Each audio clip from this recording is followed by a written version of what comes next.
life to this organization, and it's been really hard for me, and I'm going to try to get it together because I know this is pathetic.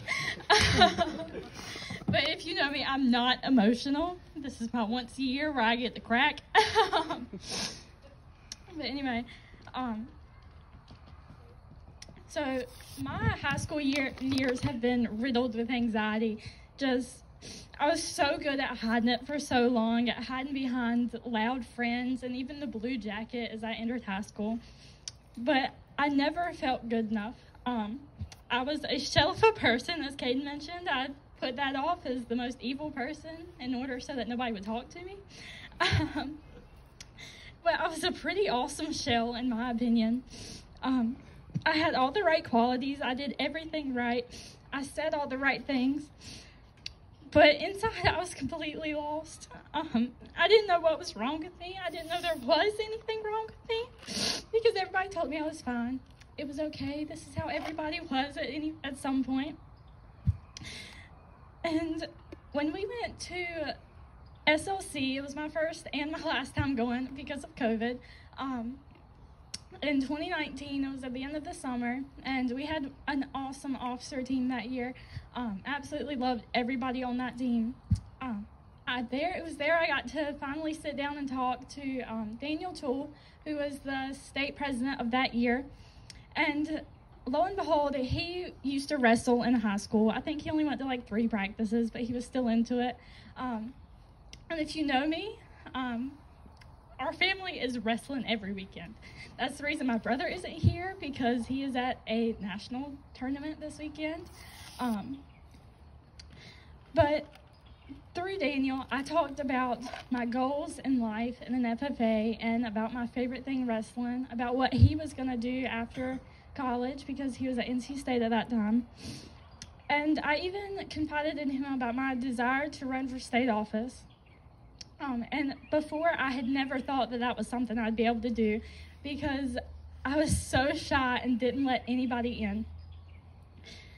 But he was the one who made that really sound achievable for me, and he was the one who sparked that desire. So I spent the next year and a half, 2 years preparing for state office.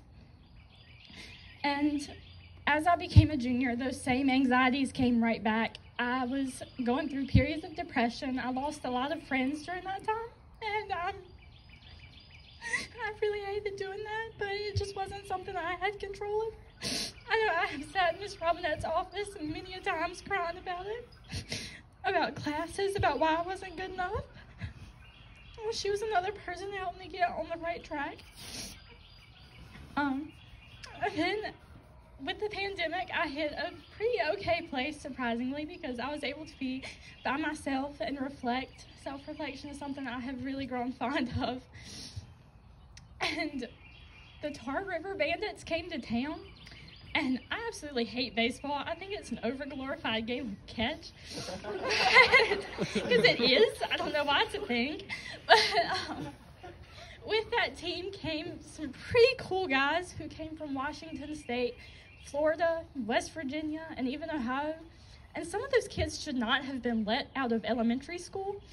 And so that's what, seeing all of those boys come from God knows where and really flourish made me realize that if they can do it, I can too. I'm so much more prepared for this life than they are.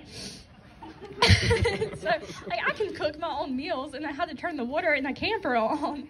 But, so I began to focus on myself. I started doing what I thought was right for me, and that is when I started looking into college programs that would lead me to my dream career.